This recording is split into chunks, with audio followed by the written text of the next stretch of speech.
Hola, soy Jesús Nieto Martínez, bienvenido a mi canal. Este es el primer video de un curso que vamos a llamar Precálculo. Se trata de matemáticas previas al cálculo. Vamos a hacer un repaso sobre esas herramientas que son necesarias para estudiar el cálculo infinitesimal. Recuerda que el cálculo infinitesimal trata de estudiar todos los conceptos que tienen que ver con límite, con la noción del límite. Entonces podemos dividir el cálculo infinitesimal en cálculo diferencial y en cálculo integral. Entonces vamos a estudiar las herramientas que son necesarias para estudiar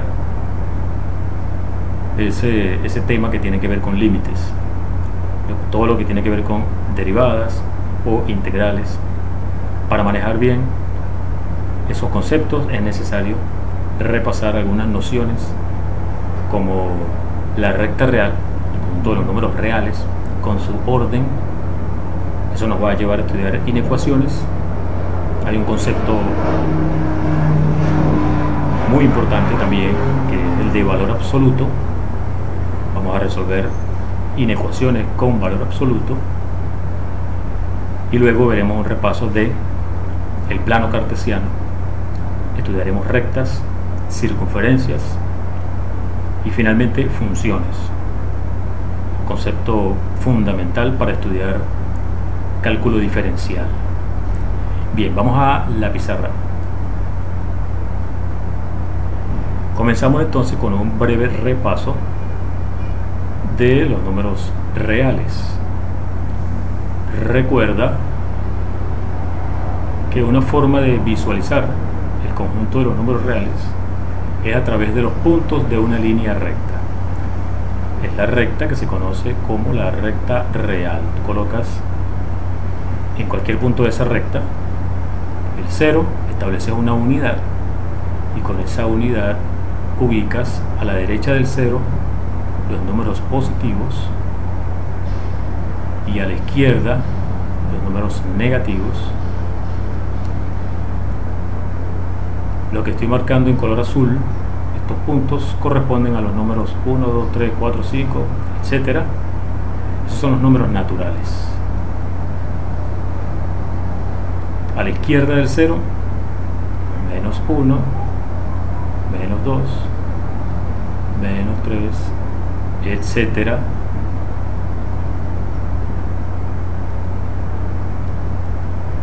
Los números negativos. Entonces, con los números naturales, el 0 y los números negativos, formamos un conjunto más grande, el conjunto de los números enteros, que se denota con la letra Z. Los números naturales, luego agregamos el 0 y los números negativos, con eso obtenemos los números enteros. Luego tiene las fracciones, ¿verdad? Todos los números que se puedan expresar en forma de fracción, en la que el numerador es un número entero y el denominador es un número entero pero distinto de 0.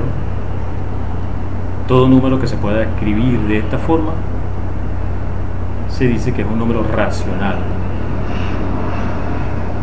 Q es el nombre del conjunto de todos los números racionales, todos los números que se pueden obtener al efectuar una división en la que el dividendo es un número natural y el divisor un número natural, no, un número entero, y el divisor también es un número entero pero distinto de 0. Entonces todas las fracciones de esta forma constituyen el conjunto de los números racionales. Por ejemplo, los mismos números enteros son racionales. Si tú quieres escribir el menos 3 en forma de fracción, bueno, escribe por ejemplo menos 21 entre 7, ¿verdad? Eso da menos 3. Entonces, los números enteros también se pueden escribir de esta forma, así que los números enteros también son racionales. Los números los puedes expresar, los racionales, con sus dígitos decimales. y ocurren casos como en el que al efectuar un tercio, si efectúas la división, se te va a dar 0,33333. Recuerdas este tipo de números, ¿no?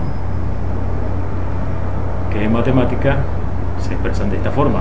Significa que tiene una expresión decimal infinita, pero que hay una parte que se repite, que se llama el periodo. Entonces son expresiones decimales infinitas, periódicas. Entonces hay números racionales cuya expresión es así, infinita, periódica. Si no es infinita, entonces se termina en algún momento. Por ejemplo, 0,25, ahí termina. Ese es un número racional. Si no tiene parte decimal, sino que es un número entero, incluso podría ser un número natural o el cero. Esos son los números racionales. Las fracciones, los resultados de efectuar una fracción, una división en la que el numerador es un número entero y el denominador también es un número entero, pero distinto de cero. Recuerda que no se puede dividir por cero. No se puede dividir por cero. ¿Por qué? ¿Qué significa dividir, por ejemplo, 8 por 0? ¿Qué es 8 dividido por 0? Para que x sea el resultado de dividir 8 por 0, ¿qué tiene que ocurrir? Tiene que ocurrir que x multiplicado por 0 tiene que darte 8, cosa que es imposible, ¿verdad? Esto no se puede. Así que no existe ningún número x que sea el resultado de dividir 8 por 0. Así que no puedes dividir por 0. No puedes dividir por 0. Las fracciones con el 0 en el denominador no tienen sentido.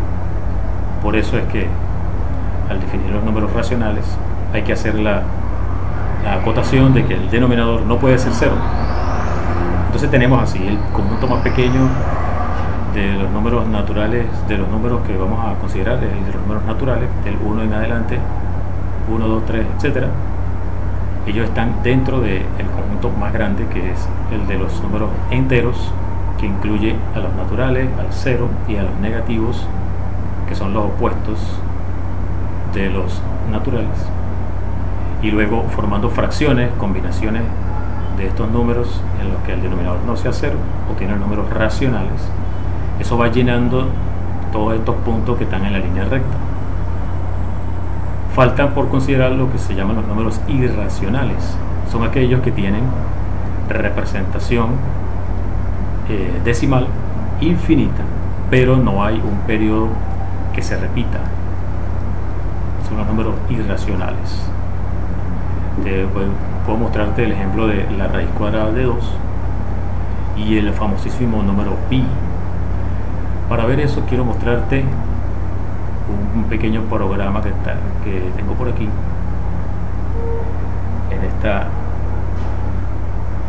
en esta interfaz de usuario que hay acá. Vamos a hacerlo desde el principio para que lo veas. No le presten atención a todos estos códigos que están aquí. La cuenta la vamos a empezar a sacar desde aquí, desde esta celda.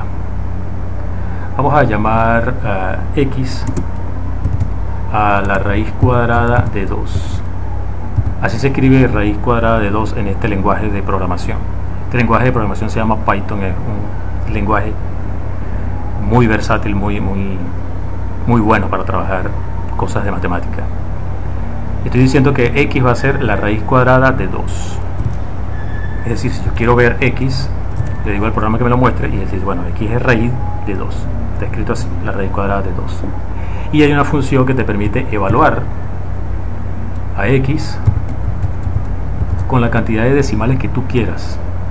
La mayoría de la gente, cuando habla de estos números decimales que son famosos, como la raíz de 2 o pi, siempre expresan los primeros 4 decimales. Eso se puede hacer con este comando acá. Yo digo, muéstrame la raíz cuadrada de 2 con los primeros 4 decimales. O sea, si pongo aquí un 5, van a salir los primeros 4 decimales. Muéstramelo. Ahí están los primeros 4 decimales de la raíz de 2. La raíz de 2, una primera aproximación que estamos mostrando acá, sería con 4 números decimales. Si yo en lugar de 4 quiero que me muestre 100 números decimales, ¿qué pasaría? Pasa esto. Aquí están los primeros 100 dígitos decimales exactos de la raíz cuadrada de 2. Y yo podría pedirle aquí a este programa que me muestre 500 o 300, dependiendo de la computadora que tenga. Este cálculo podría tardar o no. Fíjate en todos los números decimales que hay. Los primeros 300 dígitos decimales exactos de la raíz cuadrada de 2. Vamos a ver los de pi, que es un número famosísimo. Yo puedo evaluar pi en los primeros 300 números decimales. Aquí está. Pi es 3,14, 15, 9, 2, 6, 5, 3, 5, 8, 9, 7, 9, 3, 2, etc. Aquí se te muestran los primeros 300 dígitos decimales exactos del número pi. No sé si tú viste esa película que se llama The Life of Pi. Hay una escena en la que el niño llena varias pizarras con los dígitos decimales exactos de pi que él tuvo que aprenderse para que los muchachos no se burlaran de él. Si viste la película, debes recordar esta escena. El niño se memorizó una gran cantidad de dígitos exactos de pi. Bueno, entonces estos son ejemplos de números irracionales. Tienen expresión decimal infinita, no periódica. No hay un patrón aquí de números repetitivos. Tú podrías poner aquí 3000 si tú quisieras. Sigamos. Entonces, esos son los números reales. Los números reales tienen entonces a los números racionales y los números irracionales. Eso llena toda la línea recta. A cada punto de la línea recta le corresponde un número real. Vamos a trabajar con el conjunto de los números reales, que lo escribimos así: el conjunto de los números reales. Ahí están los números racionales y los números irracionales.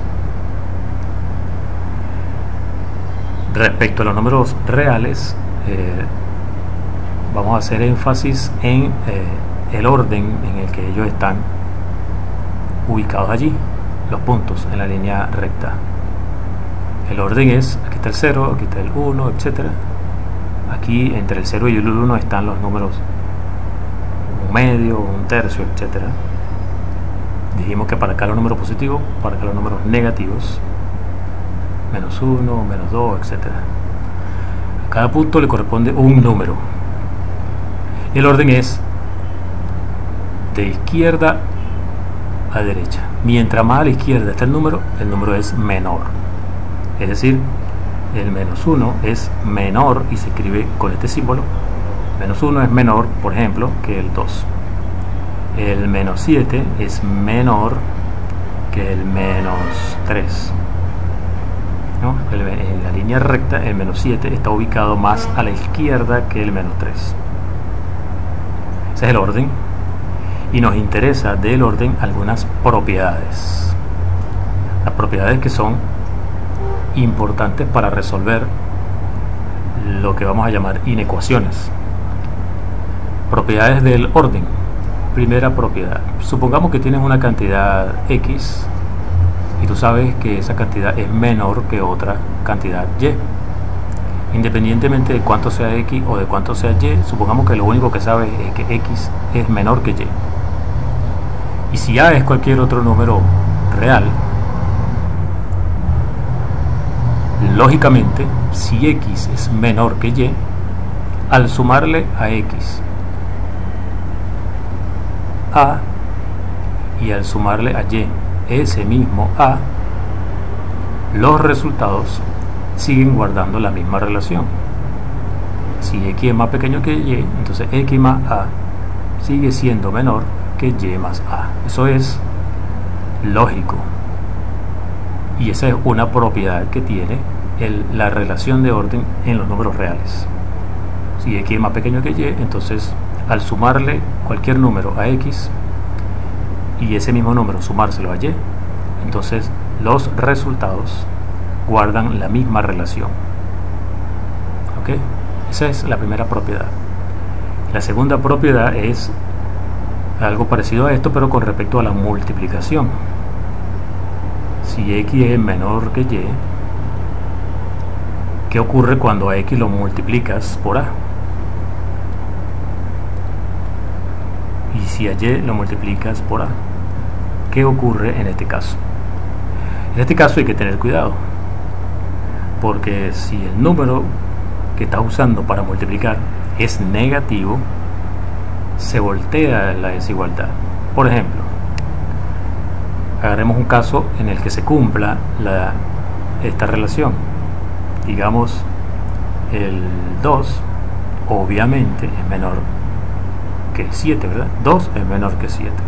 Pero si tú multiplicas este número por menos 3, por ejemplo, 2 por menos 3 te quedaría menos 6. Y 7 por menos 3 sería menos 21.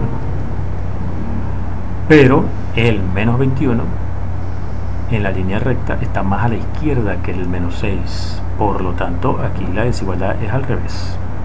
En vez de ser así, es así. Es decir, al multiplicar los términos que están a ambos lados en una expresión que tiene una desigualdad, si el factor que estás usando para multiplicar es negativo, hay que voltear el símbolo de la relación. Entonces, esto, si x es menor que y, a por x va a seguir siendo menor que a por y, suponiendo que a sea positivo. Positivo significa que sea mayor que 0. Recuerda que los números positivos son los que están a la derecha del 0.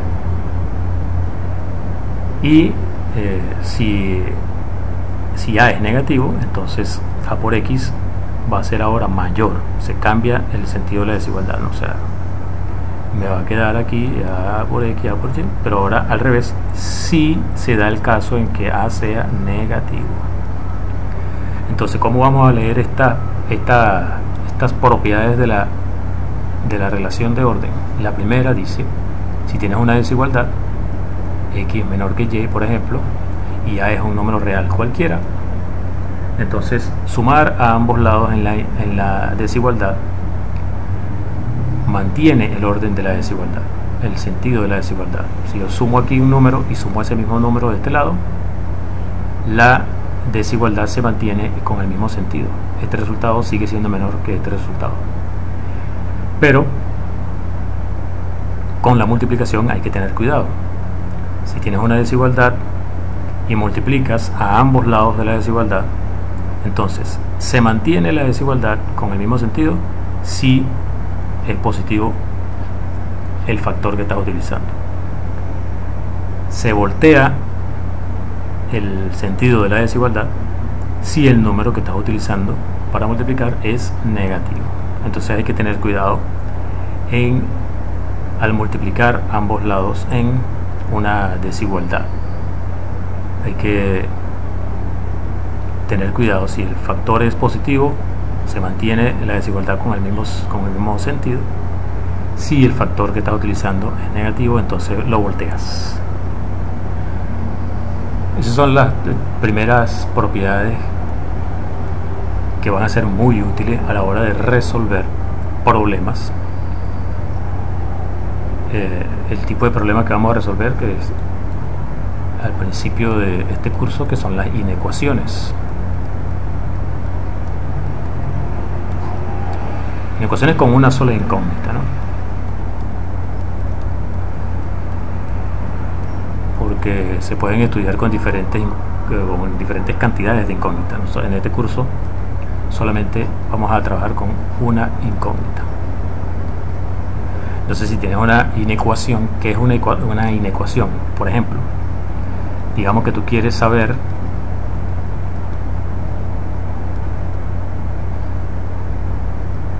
cuáles son los valores de x para los cuales se cumple esta desigualdad. Por ejemplo, si x vale 1 y tú sacas la cuenta aquí, 3 por 1 más 6, eso te da 9. ¿Es menor que 5? No. Entonces x igual 1 no resuelve esta inecuación. Si x fuera menos 2, por ejemplo, si x vale menos 2, al sacar la cuenta aquí sería menos 6, más 6, 0. ¿Eso es menor que 5? Sí. Entonces el menos 2 es una solución de esto.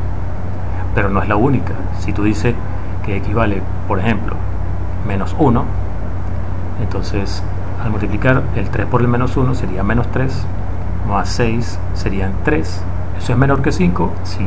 Entonces fíjate, x igual menos 2, creo que fue que dije al principio, y x igual menos 1, ambas son soluciones de esta inecuación. Y no son las únicas, tú puedes seguir encontrando más inecuaciones. ¿Cómo hace uno para saber cuáles son todas las soluciones? Utilizando las propiedades que teníamos antes.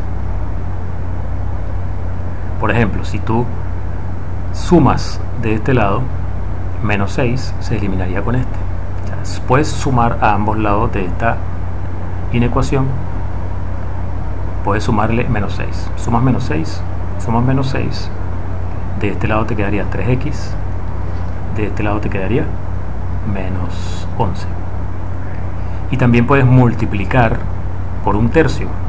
Multiplica por un tercio y te queda aquí x. Multiplica por un tercio y te queda menos 11 tercios. Entonces x cumple con esta desigualdad. Sí cumple con esta. ¿Y qué significa cumplir con esta? Que sea menor que menos 11 tercios. Es decir, todos los números que sean, si aquí está el menos 11 tercios, todos los números que se encuentren a la izquierda del menos 11 tercios, cualquier número que esté en este conjunto de puntos, cumple con esta desigualdad. Este es el tipo de problema que vamos a resolver y vamos a continuar con eso en el siguiente video para que este no se haga tan largo. Vamos a ir hacia allá en el siguiente video. Soy Jesús Nieto Martínez. Nos vemos o nos escuchamos o ustedes me escuchan en el próximo video.